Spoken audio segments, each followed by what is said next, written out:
Come come taste this delicious biryani. तभी दो आदमी उसके पास आए। क्या बिरयानी सिर्फ 10 रुपए की? जी सर, सिर्फ 10 रुपी पर प्लेट। कुछ हाई मिनट्स में उसके स्टॉल के आसपास भीड़ जमा हो गई। एक बुढ़ा आदमी आगे आया। बेटा, मुझे भी एक प्लेट दे दो, मैंने कई दिनों से कुछ नहीं खाया। अगर तुम मुझे खाना खिला दोगे तो तुम्हें बहुत दुआ मिलेगी। अरे बाबा, मेरे पास पहले ही बहुत दुआएं हैं, इसीलिए तो मैं यहाँ खड़ा हूँ। अगर सिर्फ दुआओं से पैसा मिलता तो आज तक अमीर बन गया होता। हाँ तो साइड में। भाई, मुझे 2 प्लेट देना। मंगू ने सब कस्टमर्स को बिरयानी सर्व कर दी।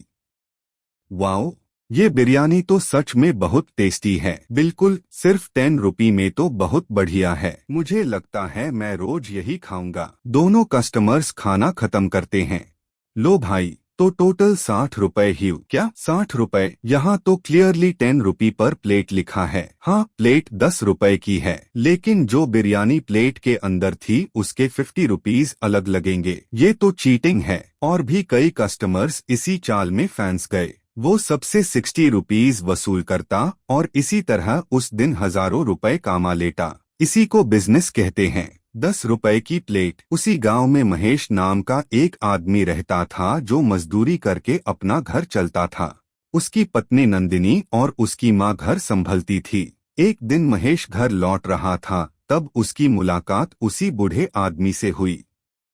बेटा, प्लीज मंगू से मेरे लिए थोड़ी बिरयानी ले दो, मुझे बहुत भूख लगी है। बूढ़े आदमी की हालत देखकर महेश को उस पर दया आ गई। ठीक है बाबा, चलिए मैं दिलाता हूँ। महेश ने मंगू से एक प्लेट बिरयानी डीन को कहा। ये लो 10 रुपए। अरे 50 रुपए और दो। प्लेट तो 10 रुपीज की है ना? हाँ, लेकिन प्लेट के अंदर वाली बिरयानी के 50 रुपीज अलग है। वाह, लोगों को बेवकूफ बनाने का कितना जबरदस्त तरीका है। महेश ने मजबूरी में 50 रुपीज और दे दिए। भगवान तुम्हारा भला करे बेटा। महेश घर पहुंच गया। ये लो नंदिनी। अरे सिर्फ 240 रुपए, आज कम कमाई हुई क्या? तब महेश ने उसे सारी बात बता दी। कोई बात नहीं, तुमने एक बूढ़े आदमी की मदद की है, भगवान जरूर तुम्हारा भला करेगा। वैसे भी आज मैंने पहली बार तुम्हारे लिए बिरयानी बनाई है। सच? और वो भी तुमने? नंदिनी ने खाना सर्व किया। जैसे ही महेश ने बिरयानी टेस्ट की, उससे बहुत पसंद आई। वाओ नंदिनी, तुम्हारी बिरयानी की खुशबू और टेस्ट दोनों ही कमाल के हैं। थैंक गॉड तुम्हें पसंद आई। मैं तो बहुत नर्वस थी। महेश काम से वापस आ रहा था। उसकी मुलाकात फिर उसी बूढ़े आदमी से हुई और एक बार फिर उसने अपने पैसे से बाबा के लिए बिरयानी खरीदी। एक दिन ट्रक से बोरियां उतारते वक्त अचानक हादसा हो गया। अरे संभालो, महेश की टांग टूट गई। महेश को तुरंत डॉक्टर के पास ले जाया गया। नंदिनी और उसकी माँ रोट ह्यू वहाँ पहुँची। ये क्या हो गया तुम्हें? प्लीज मत रो नंदिनी, वरना मेरी दूसरी टांग भी टूट जाएगी। डॉक्टर ने कहा, ठीक इलाज से ये 3 महीने में ठीक हो जाएगा, लेकिन तब तक इनका अच्छे से ख्याल रखना होगा। महेश उदास होकर बोला, अगर मैं काम ही नहीं कर पाऊंगा तो घर कैसे चलेगा? इलाज के पैसे कहाँ से आएंगे? मुझे समझ ही नहीं आ रहा मेरा फ्यूचर क्या होगा। नंदिनी ने उसका हाथ पकड़कर कहा, चिंता मत करो, भगवान जरूर कोई रास्ता दिखाएंगे। नंदिनी महेश को घर ले आई और सोचने लगी, मैं ऐसा क्या काम करूं जिसे पैसे भी आ जाएं और महेश का इलाज भी हो सके। काफी देर सोचने के बाद उसे याद आया कि महेश को उसके हाथ की बिरयानी कितनी पसंद आई थी। बस फिर क्या था, उसने बिना देर किए 10 रुपी वाली बिरयानी का अपना स्टॉल लगा दिया। हे भगवान, मैंने 10 रुपीज की बिरयानी का स्टॉल तो लगा दिया है, अब बस मेरी मदद करना। तभी 2 कस्टमर्स आए। भाई, एक 10 रुपी वाली बिरयानी देना। हाँ जी, एक कस्टमर बोला। अब ये भी बोलेगी प्लेट 10 रुपीज की है और बिरयानी के 60 रुपीज अलग, बिल्कुल मंगू की तरह। नंदिनी मुस्कुराकर बोली, नहीं सर, मेरे यहाँ पूरी प्लेट सिर्फ 10 रुपीज की है, मैं किसी को चीट नहीं करती।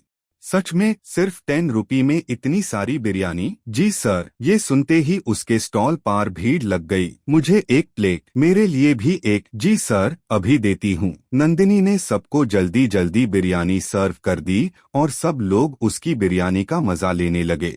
इसकी बिरयानी तो मंगू से भी ज्यादा टेस्टी है। मुझे तो बहुत पसंद आई। इतने में मंगू भी वहाँ आ गया, लेकिन कोई भी उसके स्टॉल से बिरयानी नहीं ले रहा था। सब सिर्फ नंदिनी के स्टॉल पार जा रहे थे। मंगू गुस्से में बोला, पागल औरत, आज रात तक रोएगी। इस तरीके से तो अपनी कॉस्ट भी रिकवर नहीं कर पाएगी। आज पक्का नुकसान होगा और कल से दोबारा यहाँ स्टॉल लगाने की हिम्मत भी नहीं करेगी। दोपहर तक नंदिनी की बिरयानी लगभग खत्म होने वाली थी। बस थोड़ी सी बिरयानी बची है। थैंक गॉड सबको मेरी बिरयानी इतनी पसंद आई। मैं तो बहुत नर्वस थी। इतने में कुछ और लोग उसके स्टॉल पार आ गए। हमें भी एक एक प्लेट देना। नंदिनी बोली, सर शायद मैं आप सबको सर्व ना कर पाऊं। बिरयानी बस खत्म होने वाली है। तभी वही बूढ़े बाबा वहां आए। बेटी मुझे भी थोड़ी बिरयानी दे दो, मुझे बहुत भूख लगी है। मेरे पास पैसे भी नहीं है, क्या तुम मेरी मदद करोगी?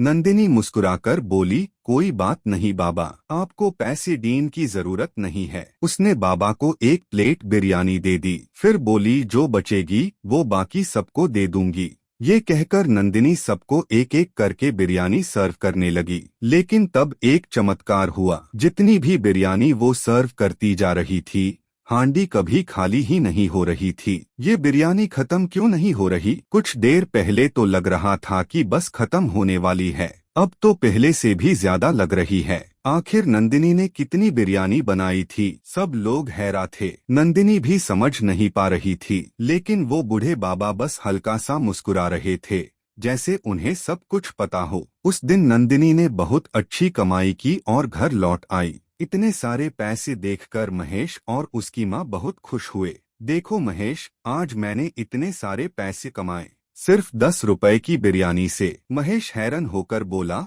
ये कैसे हो सकता है? नंदिनी बोली, मुझे भी समझ नहीं आ रहा। सारा खर्चा निकलने के बाद भी मेरे पास 3000 रुपये एक्स्ट्रा बाक गए। ये तो बहुत अच्छी बात है। अगले दिन नंदिनी ने फिर अपना बिरयानी स्टॉल लगाया। सबसे पहले वही बूढ़े बाबा आए और उनके बाद फिर भीड़ लग गई। क्या ये फिर आ गई? इसका नुकसान नहीं हुआ क्या? अब नंदिनी रोज स्टॉल लगाने लगी, रोज बाबा को खाना खिलाती और रोज शाम तक उसकी सारी बिरयानी बिक जाती। धीरे धीरे उसकी कमाई भी बढ़ने लगी। ये सब देखकर मंगू जलने लगा। एक दिन एक बुद्धि औरत नंदिनी के स्टॉल के पास से गुजर रही थी। अचानक उसकी कमर में तेज दर्द हुआ।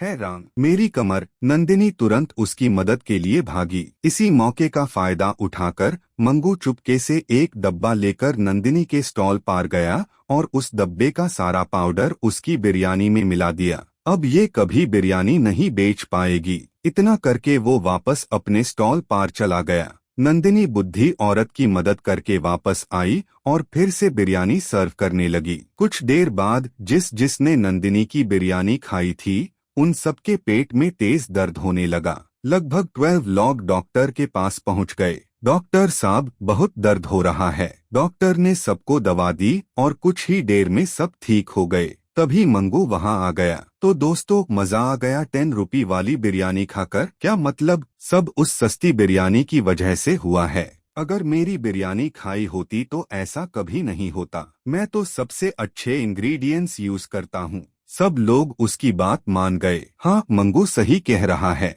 हम सब नंदिनी की बिरयानी खाकर ही बीमार हुए हैं। चलो उसके घर चलते हैं। सब लोग मिलकर नंदिनी के पास पहुंच गए। नंदिनी, तुम्हारी बिरयानी खाकर हम सब बीमार हो गए। नंदिनी घबरा गई। नहीं, ये नहीं हो सकता। मैं तो सबसे अच्छा चावल और सामान उसे करती हूँ। झूठ मत बोलो। चलो महाराज के पास, वही सच सामने आएगा। ये सब सुनकर नंदिनी बहुत डर गई। वो तुरंत मंदिर पहुंची और भगवान से प्रार्थना करने लगी। हे भगवान, मैंने सिर्फ लोगों की मदद करने के लिए इतनी सस्ती बिरयानी बेची। आप जानते हैं कि मेरी कोई गलती नहीं है। महाराज के सामने मेरी इज्जत बचा लीजिए। पास ही खड़े वो बूढ़े बाबा उसकी बात चुपचाप सुन रहे थे। इधर मंगू और गांव के लोग महल पहुंच गए। सिपाही बोला, सब लोग एक साथ अंदर नहीं जा सकते, सिर्फ 2 लोग जा सकते हैं। ठीक है, मैं एक आदमी के साथ अंदर जाता हूँ। अगर महाराज ने इजाजत दी तो बाकी सबको भी बुला लूंगा।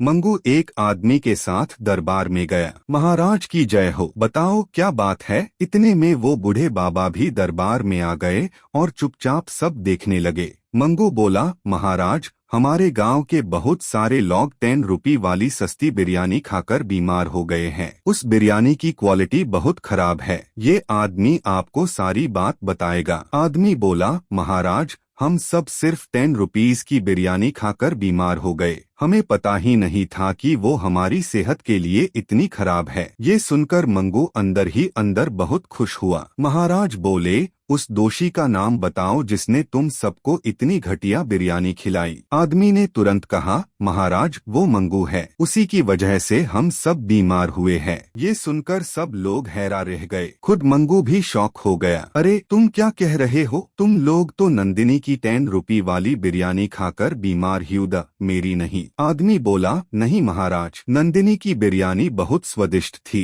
हमें तो मंगू की खराब क्वालिटी वाली बिरयानी की वजह से तकलीफ हुई। मंगू गुस्से में बोला, महाराज, बाकी लोगों को भी बुला लीजिए, वो असली सच बताएंगे। महाराज ने सब लोगों को अंदर बुलाया। सबने एक ही बात कही, महाराज, मंगू ही वो आदमी है जिसने हमें घटिया बिरयानी खिलाई। महाराज ने तुरंत फैसला सुना दिया, मंगू, तुम्हें 1 महीने की जेल की सजा दी जाती है। नहीं महाराज, मंगू को तुरंत जेल भेज दिया गया। अगले दिन नंदिनी के घर के बाहर बहुत सारे लोग जमा हो गए। नंदिनी जी, बाहर आइए। नंदिनी घबराकर बोली, महेश, इतने सारे लोग हमारे घर क्यों आए हैं? शायद मेरी बिरयानी खाकर जो लोग बीमार हुए वो मुझे महाराज के हवाले करने आए हैं। ऐसा कुछ नहीं होगा, चलो मैं भी तुम्हारे साथ चलता हूँ। दोनों बाहर आए। नंदिनी बोली, मुझे पता है आप सबको बहुत तकलीफ हुई, लेकिन यकीन मानिए मेरी बिरयानी में कोई खराबी नहीं थी। सब लोग एक दूसरे की तरफ देखने लगे। फिर एक आदमी बोला, नंदिनी जी, हम सब मंगू की बिरयानी की वजह से बीमार हुए और महाराज ने उसे सजा भी दे दी है। क्या सच में? हाँ, और हम सब आपसे रिक्वेस्ट करने आए हैं कि प्लीज अपना 10 रुपये वाली बिरयानी का स्टॉल दोबारा लगा दीजिए। हम सब फिर से आपकी टेस्टी बिरयानी खाना चाहते हैं। ये सुनकर नंदिनी मुस्कुरा दी और उसने दोबारा अपना बिरयानी का बिजनेस शुरू कर दिया। धीरे धीरे उसका बिजनेस बहुत बढ़ने लगा। मंगू समझ ही नहीं पा रहा था कि आखिर ये सब हुआ कैसे। मुझे समझ नहीं आ रहा कि ये सब कैसे हो गया। तभी वो बूढ़े बाबा उसके सामने आए और बोले, जो लोग अच्छे काम करते हैं और हमेशा दूसरों की मदद के लिए तैयार रहते हैं, वो हमेशा खुश और भगवान की कृपा से आशीर्वादित रहते हैं। मंगू हैरान होकर बोला, आप कौन है? क्या ये सब आपने किया है? बाबा मुस्कुराकर बोले, नहीं, नंदिनी को भगवान ने बचाया है, मैं तो सिर्फ एक जरिया हूँ। उस दिन के बाद नंदिनी का बिजनेस बहुत तेजी से बढ़ा। उसने अपना खुद का रेस्टोरेंट खोल लिया। उसी कमाई से उसने महेश का अच्छे से इलाज करवाया। कुछ हाय दिनों में महेश पूरी तरह ठीक हो गया और फिर दोनों मिलकर अपनी 10 रुपये वाली बिरयानी की दुकान खुशी खुशी चलाने लगे।